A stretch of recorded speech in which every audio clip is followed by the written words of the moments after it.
Suelen, explica para mim, como é que pode? Os judeus esperaram tanto o Messias e quando o Messias veio, parte dos judeus não acreditaram nele. Por que isso aconteceu? Como pode isso ser possível? Foi Deus que endureceu então o coração de parte de Israel? Então é Deus que não deixou eles crerem nele mesmo? Pois bem, pessoal, essas e outras respostas aqui na nossa live surpresa, no nosso estudo de Romanos 11. Muito bem, eu acredito que ainda não fiz o estudo de Romanos 11, vão entrando aí, quem tiver disponível, vai ser uma live muito boa, um tema muito poderoso, muito importante para você entender a tua salvação, para você entender a eleição e para entender como Deus controla, na verdade, a história e os nossos corações. Porque se parte de Israel foi endurecida por ele mesmo, e ele veio e parte dos judeus não acreditaram nele, ele mesmo quis isso. Porém, tudo que Deus quer, quando Deus endurece o coração, ele endureceu o coração de Faraó, ele tem um propósito. Nada que Deus faz aqui nessa terra, ainda mais quando estamos falando de endurecimento de coração, de pecados, de condução da história, nada é por acaso. Não existe por acaso, não existe sorte. Você está vivendo a vida que você deveria estar vivendo, seja ela neste momento de tristezas ou de alegria. Tudo aquilo que você pensa, você atrai, seja de positivo ou de negativo. Como estão os seus pensamentos? Aonde está a sua fé? Aonde você direciona a sua atenção? A Bíblia já fala, aonde está o teu tesouro, ali está o seu coração. Então, o coração do homem é enganoso. Aonde? Quem está sondando o seu coração? Aonde está o seu coração? Está nas coisas de Deus, nas coisas do Espírito ou nas coisas terrenas? É muito engraçado quando a gente vai estudar a Bíblia, né? E vão entrando aí, eu já tô dando, você sabe como é que é, já vai começar o assunto e já vai. Tô vendo todos vocês não acenando. Tudo bem? Como é que vocês estão? Estão bem? Saudade de vocês, que saudade de vocês fazer nossas lives, eu amo isso aqui. Eu amo ligar essa câmera e sair falando as coisas que vem na cabeça da dona Suelis. E aqui, ó, cafezinho, tem que ter o cafezinho. Isso aqui é o expresso, aquele poderoso, que vem só um pingadinho, porque ninguém aguenta um copão. Tô banhada no café agora. Mas vamos lá. Quando você entender como se dá a salvação, você entendeu metade da história já. Por quê? Porque se você ler a Bíblia sem a compreensão de como se dá a salvação, em Romanos, pra mim, ó, é o livro que mais fala de predestinação, porque na verdade é o livro que fala de soteriologia. Soteriologia é salvação. Então, a Bíblia inteira vai lidar da salvação, mas soteriologia especificamente é o livro de Romanos. E o livro de Romanos, se você ler, não tem como dizer. Você vai entender a predestinação. E às vezes quando você está num templo que crê no livre-arbítrio, que ensina o livre-arbítrio, muitas coisas ali não fazem sentido quando você lê Romanos. E principalmente no Romanos 11. Cara, como assim? Então, os judeus esperavam o Messias, tinha profecia, o Messias veio, cumpriu a profecia e parte de Israel não acreditou no Messias. Como isso pode ser possível? Porque Deus endureceu o coração. E agora a gente vai entender essas e outras aqui em Romanos 11. Abre aí sua Bíblia em Romanos 11. Você é a magra mais fofa. Muito obrigada. Ganhei meu dia. Eu gosto de ser magrelinha mesmo. Tô bem magrelinha, graças a Deus. Deus é bom, o diabo não presta. Meu corpo tá de volta. Quem diria aí aos 36 anos, depois de 2 gestações, Deus é bom. Inclusive o meu método de emagrecimento estará aqui na mão de vocês. Qualquer pessoa emagrece com o meu método, tá? Vocês sabem que eu sou prova viva disso. Mas vamos lá! Vamos começar aqui o nosso estudo bíblico porque é isso que interessa. Deixa o emagrecimento para depois. É importante também, mas não agora. Digo, pois, porventura, rejeitou Deus o seu povo? De modo nenhum. Porque também eu sou israelita, da descendência de Abraão, da tribo de Benjamim. Deus não rejeitou o seu povo que antes conheceu. Então, antes do povo de Deus ser o povo de Deus, ele já os conhecia. E na Bíblia, quando eles usam a palavra conhecer, né, tem uma palavra específica do hebraico, é se relacionar. Então, Deus se relacionou com o seu povo antes mesmo de seu povo ser seu povo? Predestinação. Antes do tempo, tudo já tinha sido consolidado. A história já estava escrita, só estamos vivendo. Ou não sabeis o que a Escritura diz de Elias, como fala Deus contra Israel, dizendo: Senhor, mataram os teus profetas e derrubaram os teus altares, e só eu fiquei, e buscam a minha alma? Ou seja, os caras fizeram tudo isso, daí acabaram com todo mundo, ainda querem pegar a mim também? Elias falando. Mas que lhe diz a resposta divina? O que Deus diz para ele? Eu reservei para mim, eu selecionei. Não foram eles que se autosselecionaram crendo. Não foram eles que escolheram Deus. Eu reservei, está reservado, está selecionado. Um povo, 7.000 homens que não dobraram os joelhos a Baal, que não mudaram as suas crenças. Um povo selecionado, um povo eleito, escolhido. Antes, relacionou com Deus antes da fundação do mundo. Assim, pois, também agora nesse tempo ficou um remanescente, sobrou uma galera, segundo a eleição da graça. Se tem uma coisa que a Bíblia fala é de predestinação e de eleição, meu amigo, não tem como desver, não dá para desver. Se tu é crente, se tu crê na Bíblia, se tu lê a Bíblia sem o viés religioso, você vai entender que tudo é predestinado, a soberania de Deus está acima de toda a operação. E todo o resto está aqui, ó, todo mundo vivendo com conhecimento que lhe cabe. Mas Deus está aqui, ó, acima da operação, navegando nos 7 tempos, no passado, no presente e no futuro, atemporal. E aí, esse remanescente que ficou é segundo a eleição da graça, ou seja, os eleitos de Deus pela graça. E aí você pergunta, tá, mas o que é isso? A Bíblia é autoexplicativa. No verso 6 ele diz: mas se é por graça, já não é por obras. De outra maneira, a graça já não é graça. Se, porém, é pelas obras, já não é mais graça. De outra maneira, obra já não é obra. Ou seja, o que esse texto quer dizer? Que ou você é salvo pela graça, ou você é salvo pelas obras. O que são as obras? O que você faz, a sua meritocracia. Então, ou você recebe algo de graça, ou você recebe algo porque conquistou. Ou eu te dou um presente, ou você compra, certo? Se eu falar, ó, tô de presente, você não precisa pagar, você não precisa fazer nada, só precisa receber. Agora, se eu falar, não, isso aqui tem um preço, tô, 10 reais, você compra, você comprou, você é seu, você adquiriu, então a sua meritocracia tá aqui. Então, se tem graça, se é graça, é graça. Se não é obra, se obra, é obra. Se não for uma coisa, não é outra. É o que o texto está dizendo. Pois que, então, se você entender que o livre-arbítrio é predestinação, é como se fosse obras e graça, você entende tudo. Se a predestinação está dizendo que você ganhou de salvação, que você não pode nem estimular a fé em você para crer, porque você não tem como, você está morto. O homem está morto nos seus delitos e pecados, fala lá em Efésios, fala em Colossenses, fala lá em Timóteo. Então o homem está morto. Então até que ele seja resgatado por Deus e o evangelho frutifique nele, que ele receba a fé para crer, ele está morto. Morto não faz nada, continua morto. Então, se Deus te resgatar e colocar a fé em você, você está salvo pela graça, você é o eleito. Então se você tem fé dentro, se você crê na palavra, se você crê na verdade, se você crê que o Messias é o caminho, a verdade e a vida para a salvação, você está salvo pela graça. Não é por obra, não é seu livre-arbítrio que está te salvando. Não é a sua escolha, eu escolho Deus. Você não escolhe Deus, você é escolhido por Ele. Tá? Então, esse é um viés muito interessante de você saber quando você lê esse texto e ir numa profundidade, não ficar só ali, na espuminha, no chantilly. Vamos descendo os cafés.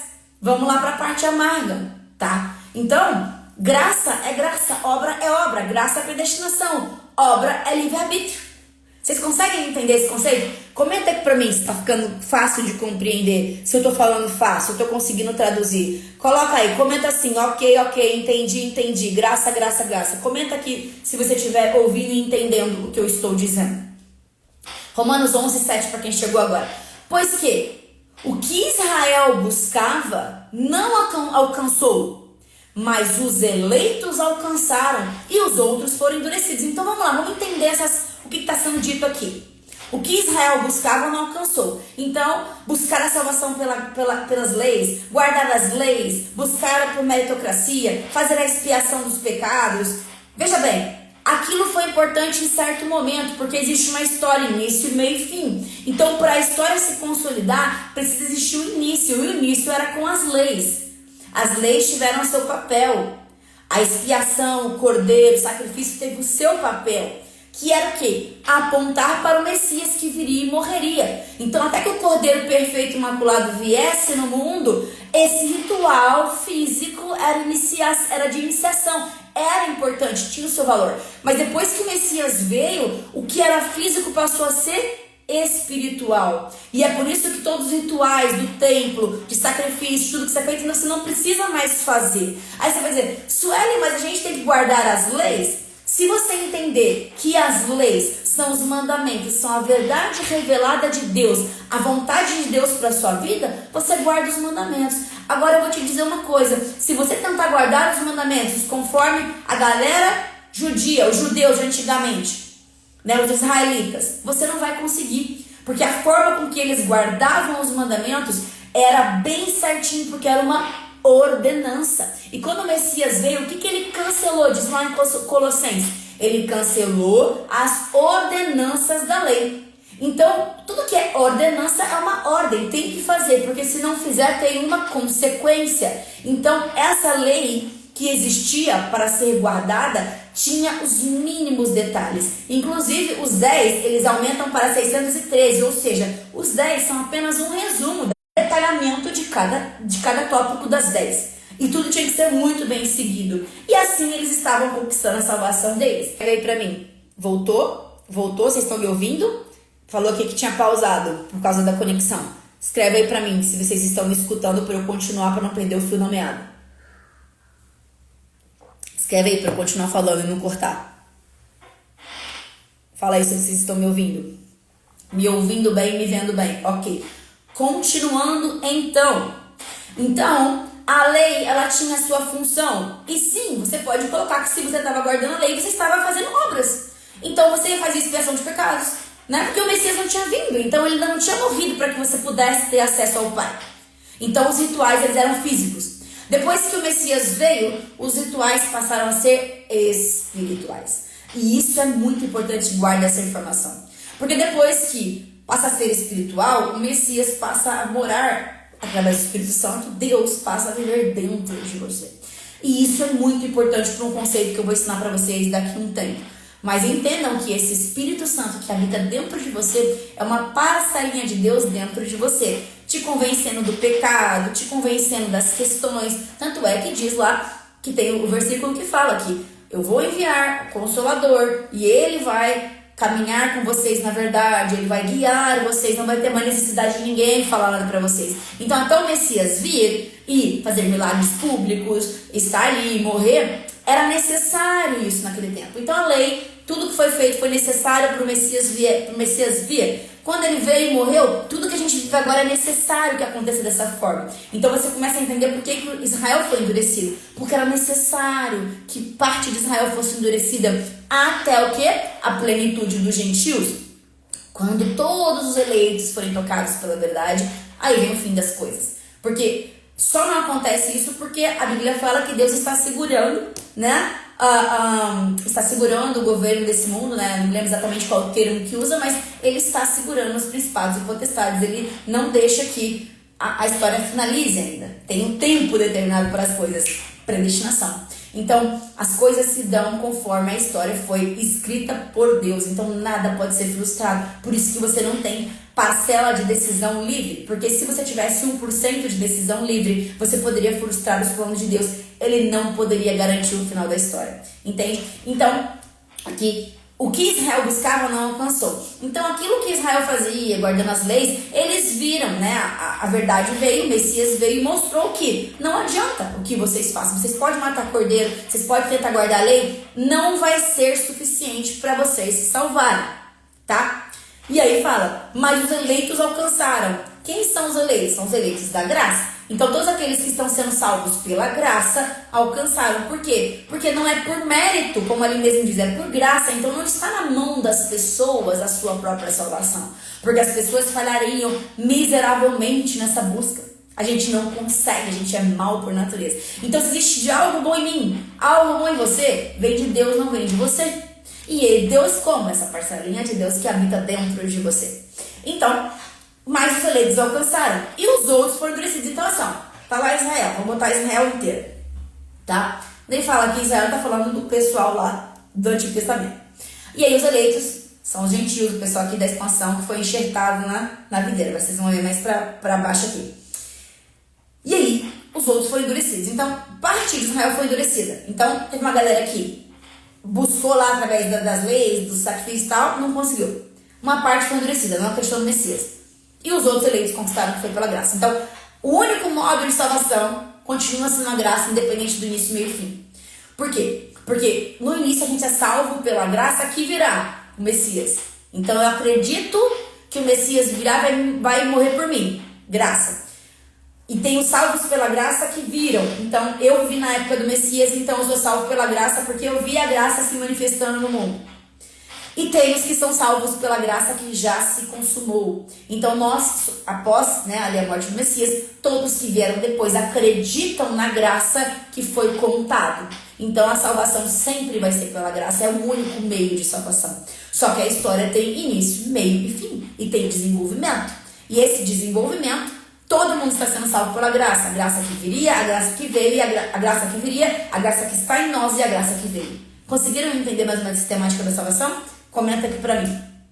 Continuando então. Romanos 11:8. Como está escrito? Deus lhes deu espírito de profundo sono. Esse é demais. Faz um círculo aí, ó. Romanos 11:8. Deus lhes deu, foi Deus. Deus lhes deu espírito de profundo sono. O que isso aqui quer dizer? Não tá dormindo. Quando você tá dormindo, o que tá acontecendo? Você tá inconsciente. Você tá no inconsciente, na verdade. Você tá dormindo, o seu consciente tá fazendo um update e você fica lá no seu inconsciente sonhando com um monte de trem louco. Porque no teu inconsciente você nem sabe o que tem aí, minha filha. Aí tem trauma, aí tem fetiche, aí tem loucura, aí tem medo, tem um monte de trem. Que quando você tá dormindo se manifesta. Aí você vai falar assim, Suelis, eu tenho sonhos proféticos, umas coisas e tal. Tá calma nessa hora. Às vezes é só seu inconsciente cheio de loucura ali se manifestando. Às vezes é Deus querendo te mandar alguma informação. Tudo é passível de análise. Hoje eu não falo não direto e nem sim direto. Eu avalio, tá? Então a minha opinião sobre essas coisas são particulares. Eu sei como é o modelo de sonho profético. Eu sei como é o modelo de revelação. Eu sei como é o modelo de línguas. E aí eu vejo que esse é o modelo bíblico. E aí quando alguma coisa diferente do modelo acontece, eu sou do tipo que avalio e vejo, e aí eu digo o que eu acho, tá? De acordo com o conhecimento que eu tenho. Enfim, mas Deus lhe deu o espírito de profundo sono, ou seja, Deus colocou eles em sono profundo. Deus fez com que eles ficassem lá no inconsciente, não no consciente. Porque o consciente deles aguardava o Messias. E estava com todas as coisas certinhas, batendo ali na regrinha. Olhos para não verem. Olhos para não ver. Para que você tem olho para não ver? Então, por que serve o olho? Para ver. Então, para você não ver, o que você tá fazendo? Você tem que ser cegado. Sabe quando acontece essas coisas na sua vida? Você fala assim, cara, eu tava tipo numa hipnose, eu nem vi. Tava andando assim, tão meio louco, passou um carro aqui, quase me atropelou, eu nem vi. Fulano veio aqui, assaltou ciclano ali na minha frente, eu andando, eu nem vi. Então, esse cegar, olhos para não verem, é tirar as funções dos olhos. Só quem pode fazer isso é Deus. E Deus fez escolhas. Aí você me diz, não foi eles que escolheram não conhecer o Messias. Eles escolheram não ser salvos, porque, eles têm o livre-arbítrio. E ouvidos para não ouvirem. Meu Deus, se a gente é convencido pelo evangelho ouvindo, se Deus me deu um ouvido que não ouve, como é que eu vou me converter? Diz pra mim. Diz aí, que milagre é esse que a gente é convencido pelo evangelho, ou seja, muitos são chamados e poucos escolhidos. Eu tenho ouvido, eu ouço o evangelho, e aí Deus me dá a fé, e aí eu creio. Então aí eu sou um escolhido. Mas se Deus me der um ouvido que não ouve, eu não posso ser salvo. Bingo! Estamos começando a refletir, estamos começando a aprender a estudar a Bíblia. É isso, esse é o raciocínio que você tem que fazer, tá? Só que aí tem uma vírgula. Ouvidos para não ouvirem, vírgula, até o dia de hoje. Então, o que acontece? Tudo isso que Deus faz, quando Ele manipula a situação, quando Ele mexe na questão dos pecados, Israel está rejeitando Deus, é um pecado aquele que você fala assim, cara, pecado contra o Espírito Santo, porque se ele não crê que Deus é Deus, né, aquele pecado imperdoável, já parou pra pensar nisso? Mas Deus tem um propósito, e é até o dia de hoje, ou seja, quando ele permite certo pecado na tua vida, na minha vida, quando ele permite certa situação, se você for um eleito, ele vai te tirar de lá. Mas você precisa passar por aquilo por momentos específicos, para o seu amadurecimento espiritual. Então, é necessário que tudo isso aconteça e se dê exatamente como está se dando na sua vida para o seu amadurecimento espiritual, mas até o dia de hoje, ou seja, até o momento que Deus falar, já chega, já testei demais, já tá bom, igual ele fez em Jó. Vai lá, Satanás, vai lá, quer mexer lá, faz tudo, picar o terror, mas não tira a vida dele, que daí depois eu vou lá e resolvo tudo. Mas você vai ver, ele é fiel, pode fazer logo o que você quiser. E aí ele vai lá, mexe na vida de Jó, faz aquela zona toda, até a mulher dele fala, amaldiçoa teu Deus e morre, para de ficar aí com essa graça, não tá bom pra você ver, que vida infernal essa, tá vendo? E ele tá lá, meio depressivão, meio ruizão, porque ele é ser humano, né? Sempre querendo Deus, dando glória a Deus, dando glória a Deus, mas sofrendo ali, na carne. Ele falou, meu Deus, mas quanto sofrimento, hein? Mas tá bom, você me deu tudo, pode tirar tudo também, se quiser. Humanos igual a gente, de vez em quando a gente dá uma escorregada na fé aí, mas normal, né? Mas não deixa de crer no Messias, certo? Esse é o caminho da salvação. E Davi diz, Romanos 11:9, e Davi diz, torne-se lesa a sua mesa em laço, em armadilha, em tropeço por sua retribuição. Escureçam-se os olhos para não verem, curvem-se-lhes continuamente as costas. Digo, pois, vamos lá. Porventura tropeçaram, então, para que caíssem? De modo nenhum. Aqui, grifa. Mas então, eles estão pagando um negócio que eles fizeram, né? É obras, né? Você tá fazendo ali seu livre-arbítrio, você escolheu mal, então você tá meio que sofrendo aí na tua vida, porque você que escolheu o pecado, você escolheu não crer, você que fez isso aí. Aí Deus tá só indo lá, permitindo. Não. A Bíblia tá falando que ele está decretando. E aqui você vai entender. Porque a pergunta é exatamente essa que você se faz. Porventura tropeçaram, então, para que caíssem? Eles tropeçaram, daí eles caíram com um objetivo, eles têm um motivo, então, para estar passando por isso? De modo nenhum. Mas, olha o propósito. Através da queda deles, veio a salvação aos gentios, para incitar a emulação. Olha que perfeito. Então, através de um exemplo de um, Deus usa um para salvar 4. Consegue entender? Consegue entender que Deus tem propósito até no sofrimento, no mal que acontece? E o mal não acontece simplesmente porque, é um acaso. As pessoas são más e daí elas executam o mal e por isso o mal acontece. E aí Deus vai lá, aproveita que já está acontecendo. Não, Deus ele não é passivão na história, ele é agente. Ele é ativo. Deus ele é fogo consumidor. Você consegue imaginar um fogo consumidor de boinha assim? Uma brasinha? Vamos ver se eu vou. Vamos ver se o homem vai agir. Aí dependendo eu vou lá e dou uma resolvida. Se não, vamos ver. Vou ficar pegando uma pipoca, vamos observar a história. Esse não é o Deus de Israel. Esse não é o Deus soberano dos universos. Esse não é o Deus que criou esse mundo maravilhoso. Tá? Não é. Pode tirar da tua cabeça isso aí. Romanos 11:12. E se a sua queda é riqueza do mundo, a sua diminuição é riqueza dos gentios. Quanto mais a sua plenitude. Então, se só a queda dessa parte aí que foi endurecida é riqueza para o mundo, e a diminuição é riqueza para os gentios, imagina a plenitude. Então você imagina quando tiver todo mundo junto e misturado e crendo no Messias. Como vai ser lindo esse dia? Porque convosco falo, gentios, que enquanto forem apóstolos dos gentios, exalto o meu ministério, para ver se de alguma maneira posso incitar a emulação aos da minha carne e salvar alguns deles. Porque se a sua rejeição é reconciliação do mundo, qual será então a sua admissão, se não a vida dentre os mortos? Então, a eternidade tem muito mais valia do que esse endurecimento em parte de Israel. Para Deus existe propósito em toda a história, então, início, meio e fim. Então, parte da história já está fazendo um grande milagre. Imagina a plenitude dessa história. Vai ser a vida dentre os mortos, ou seja, a ressurreição e final das coisas e eternidade.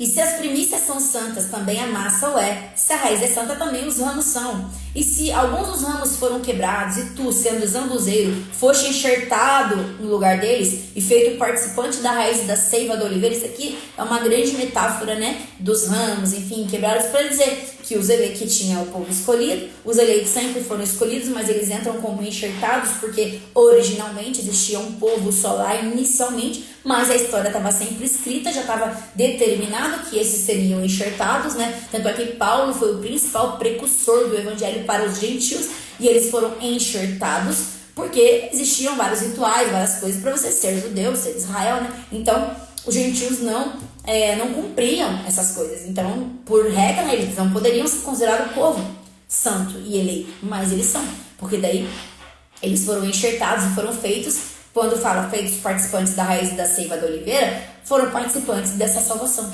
tá? Então, eles bebem da mesma raiz, da mesma seiva, eles estão ali sendo alimentados pelo mesmo mecanismo, tá?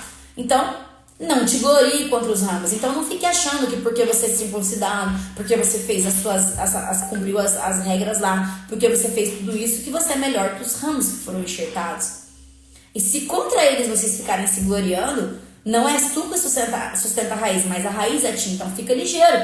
Vai ficar se achando melhor que o gentio só porque eles não são o povo específico inicial? Cuidado, porque quem sustenta todo mundo é Deus, né? Então essa não é a regra.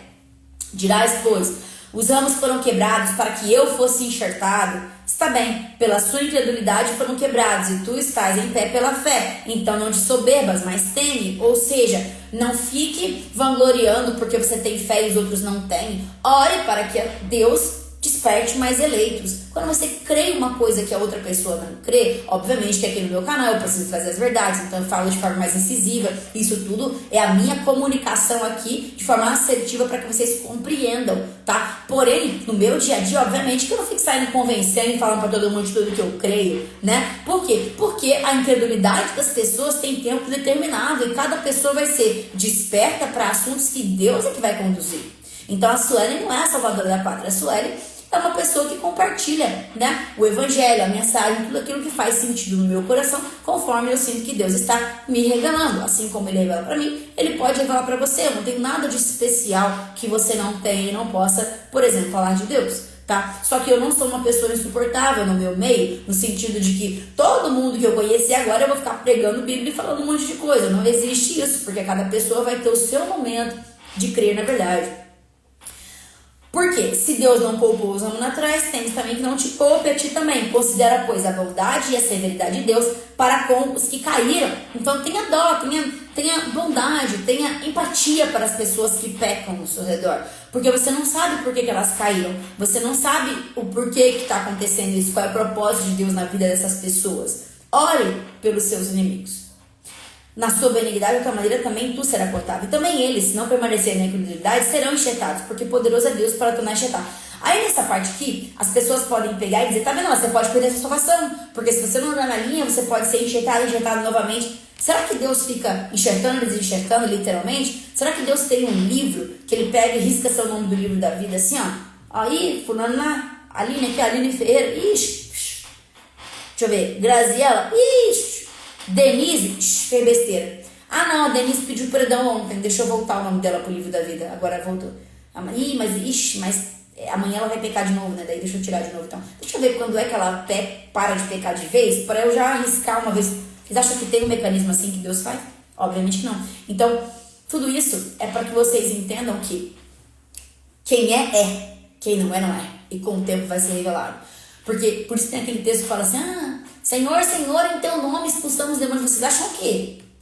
Que quem é que vai falar? É crente, não é? Teu nome expulsamos demônios, cara. As pessoas expulsaram demônio, não. Então tem que ter certo conhecimento para fazer isso. E o que o Messias falou? Aparta-te de mim, eu nunca os conheci. Biblicamente falando, eu nunca me relacionei com vocês nunca foram meus. Então, se tem isso, vocês conseguem entender que os frutos só possuem quem o Espírito Santo de fato está fazendo um trabalho. Então, com o tempo, todos os eleitos são crescidos. Então, existe uma timeline na vida da pessoa em que é altos e baixos. Se você conhece essa pessoa em pecado, alguma coisa, você vai falar, isso aí. Aí ela se converteu, agora virou crente. Só que aí, se você for na questão do livre-arbítrio e achar que é assim, Ah, daqui a pouco pecou de novo e perdeu a salvação. Fica eternamente, ganha, perde salvação. É tipo um jogo que Deus tá torcendo lá pra ver, vai, morre com a salvação, ganha, vai. Morre hoje, daí tá ganho hoje. Não funciona assim, tá? Você já vem pra esse mundo selado, com tudo determinado na sua vida. Só que as pessoas, elas veem a timeline, então elas veem o tempo presente das coisas. E aí, por isso que você tem aqui, o que é isso? É uma descrição de que se você não der frutos, você nunca foi o crente de verdade. Todos os textos que parecem que tem a salvação, na verdade, é uma descrição de quem é um salvo de verdade. Que é aquela pessoa que se mantém na verdade, que peca, que pede perdão, que está sempre ali lutando a batalha espiritual. É uma pessoa que frutifica.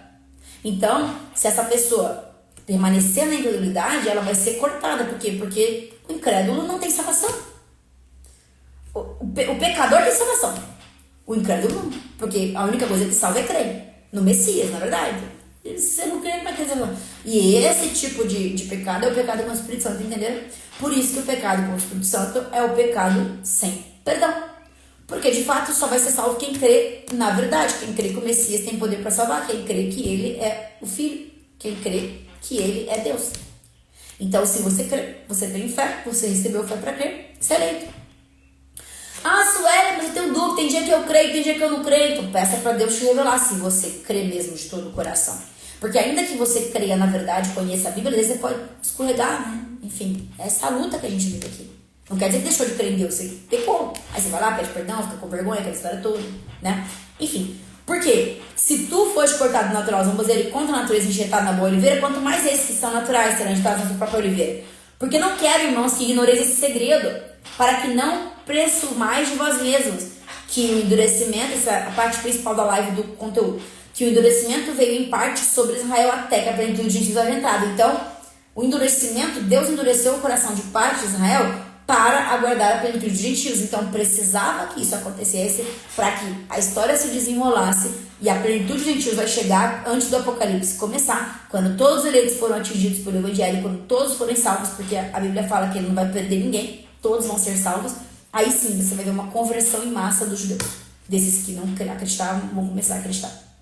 Isso, inclusive, é um dos eventos proféticos que antecedem o primeiro selo. E assim, todo Israel será salvo.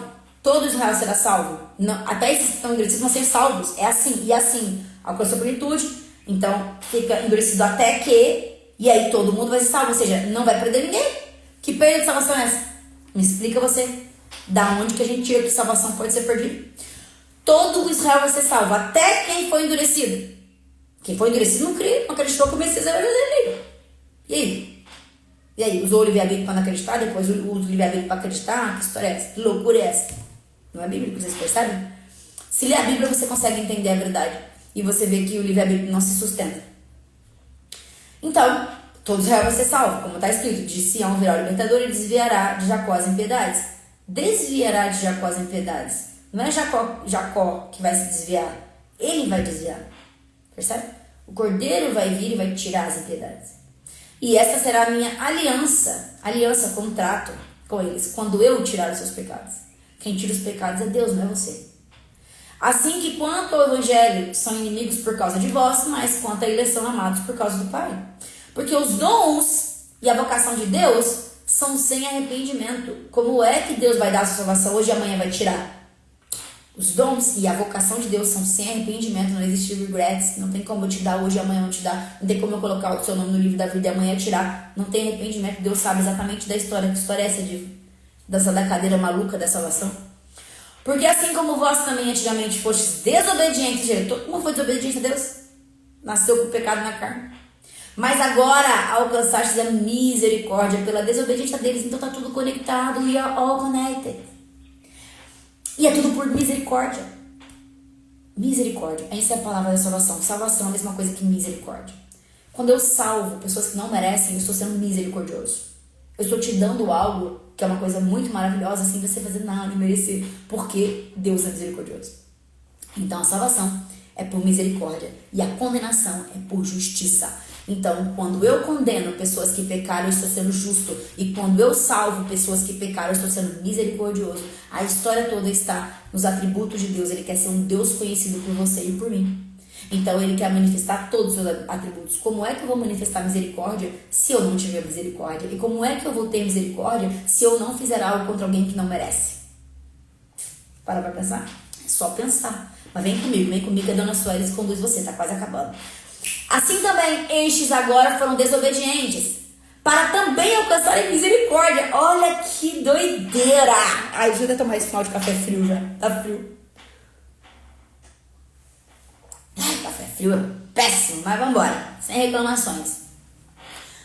Tudo é como tem que ser, não? Até o café tinha que ser tomado frio. Porque assim como vós também antigamente fosse desobediência a Deus, mas agora alcançaste misericórdia pela desobediência deles. Cara, olha o pecado de um povo sendo usado como misericórdia para outros, salvando outros. Como é que vocês têm coragem de crer que o pecado que você comete, que está decidindo é você? Se todo o mecanismo entre pecado e salvação, bênção, está tudo conectado. Uau, que texto, meus amigos, que texto. Romanos 11:32. Essa daqui é demais. Porque Deus encerrou todos debaixo da desobediência, para com todos usar de misericórdia. Então ele pega todo esse povo eleito, todos aí está falando de povo eleito, tá? Botou todo mundo na desobediência, todo mundo pecou de alguma forma. E agora eu posso usar de misericórdia com todos. Com quem guardou a lei, com quem não guardou, com quem acha que matou o cordeiro e espiou o próprio pecado, com quem nunca nem matou um cordeiro, com quem é circuncidado, com quem não é, com pobres, com ricos, servos e reis, entende? A salvação, quando a gente fala que ela é a todos, Deus não faz acepção de pessoas, não é que ele vai salvar todas as pessoas do mundo, é porque ele salva pessoas dentro de todos os povos. Ele não faz acepção de pessoas porque ele não faz distinção, língua, raça, cor, nação. Mas ele faz sim distinção de pessoas porque nem todo mundo vai ser salvo. Se você crê que todo mundo vai ser salvo, você está crendo no universalismo. Isso é uma doutrina não bíblica, tá? Ó profundidade das riquezas, tanto da sabedoria como a ciência de Deus. Grava essa parte aqui. Quão insondáveis são os seus juízos e quão inescrutáveis os seus caminhos. Por quê? Pega a visão. Esse finalzinho para fechar com chave de ouro. Quem compreendeu a mente do Senhor? Quem? Ou quem foi o seu conselheiro? Ou quem lhe deu primeiro a ele para que lhe seja recompensado? Porque dele e por ele e para ele são todas as coisas, glória, pois a ele eternamente. Amém. O que a gente entende com esse final? Vou até tirar meus óculos.